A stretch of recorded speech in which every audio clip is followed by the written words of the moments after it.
चुके हैं। वीरेंद्र जी, ये क्या नया विवाद, नया बखेड़ा खड़ा हो गया है कि रमज़ान और होली को लेकर एक दूसरे को कोई बर्दाश्त करने को तैयार नहीं? आज मैं कई वीडियोस देख रहा था जिसमें मस्जिदें ढकी जा रही हैं, दोनों तरफ से जो कट्टरपंथी तरह तरह की स्टेटमेंट दे रहे हैं। ये किस लिए ऐसा हो रहा है? देखिए, रमज़ान और होली दोनों एक साथ पड़ गए हैं, लेकिन ये बात बहुत साफ है कि जब तक कोई मुसलमान खुद नहीं चाहता है तब तक कोई हिंदू उसे रंग नहीं लगाता है। ये तो एक भाईचारा और प्रेम की बात है कि मुसलमान प्रेम से रंग लगवाता और हिंदू प्रेम से रंग लगाए, और जो नहीं लगाएगा कोई ज़बरदस्ती उस पर नहीं डालेगा। ये ज़रूर है कि नेता लोग ये कहते हैं कि नहीं नहीं तुम ज़बरदस्ती डाल रहे हो, तुम ज़बरदस्ती रंग पड़ जाएगा। वो कह रहे हैं नहीं पड़ेगा, लेकिन अब सियासत में लोगों किसको रोक लेंगे आप? पब्लिक नहीं कोई परेशान है, परेशानी नेताओं की है।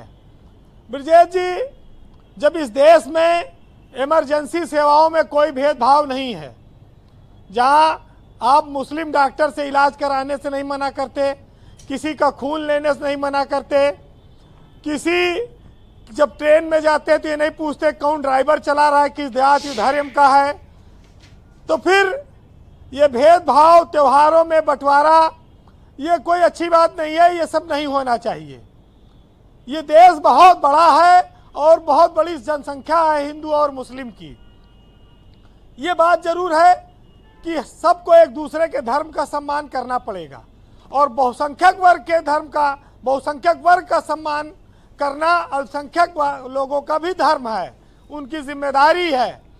लेकिन आज पूरी दुनिया एक ऐसे दौर में जी रही है जहां पर धर्म के नाम पर, अल्पसंख्यक और बहुसंख्यक के नाम पर बहुत सारी समस्याएं पैदा होती हैं।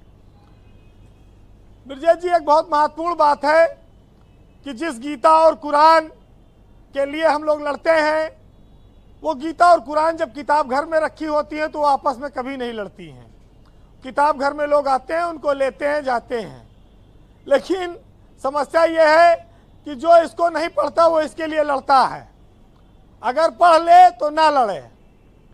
तो आज बात एक सिर्फ किताब की नहीं है, बात शिक्षा की है, नैतिकता की है, सीख की है। जिस तरह से हम लोग होली में एक दूसरे के गले मिलते हैं, वैसे ईद में भी सेम सिस्टम है, एक दूसरे के गले मिलते हैं लोग।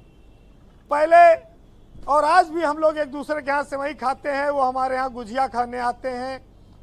त्यौहार तो देखिए इसी तरह से मनाया जाता रहा है इस देश में। संभल में एक नई तरह की समस्या पैदा हुई है, वहां पर घटनाएं ऐसी हुई कि जिसकी वजह से वहां पुलिस फोर्स का लगातार काम बढ़ा हुआ है जी। हम उस एक जिले को हटाकर प्रदेश के 74 जिलों को एक समान रूप से नहीं देख सकते, उस तरह से नहीं देख सकते संभल की तरह। तो इस बात पर लोगों को ध्यान देना होगा कि जो लोग कट्टर हैं, जो लोग बयान देते हैं, जो लोग नाराजगी में, भावना में या राजनीति में ये सब कर रहे हैं, वो अस्थाई नहीं है। वो इस समाज पर उसका कोई अस्थाई प्रभाव नहीं है, न वो इसको बंटवारा कर पाएंगे। जिस मजहब में, जिस धर्म में कभी दूसरों से बैर करना नहीं सिखाया गया, वहाँ सियासत के बयान से कोई फर्क नहीं पड़ेगा। जनता में कोई विवाद नहीं है, नेताओं का विवाद है। लेकिन एक चीज ये बात महत्व रखती है कि जबरदस्ती किसी मंदिर पर, किसी मस्जिद पर कोई रंग डालता है तो ये उचित नहीं है। योगी की सरकार ने एक चीज कानून व्यवस्था के मामले में जो अपनी छाप, अपना जो कहा जाए असर बनाया है, उसको बनाए रखना होगा। मुख्यमंत्री के रूप में योगी एक सख्त प्रशासक के रूप में जो उनकी छवि बनी है, अपराधियों को लेकर बनी है, उपद्रवियों को लेकर बनी है, उस पर बड़ी जिम्मेदारी ऐसे त्योहारों पर आती है। और उनको बिना भेदभाव के, बिना पक्षपात के इस पर निभाना भी पड़ता है और निभाना चाहिए। तो मैं आज इस मौके पर यह कहूँगा कि जो अपने बयानों से, भाषणों से जहर घोल रहे हैं, उनको प्रेम ये त्योहार सिखाएंगे, वक्त इसका फैसला करेगा, आप देखिएगा। क्योंकि हिंदू, मुस्लिम, सिख, ईसाई धर्म के नाम अनेक हैं और नाम में क्या रखा है भाई, सबका मालिक एक है। इस दुनिया में सबका मालिक एक है और उसी ने सबको बनाया है। हमने नीचे आकर अपनी अपनी व्यवस्था बांट ली है। इतनी नफरत ना हो कि हम एक दूसरे को देख ना सकें।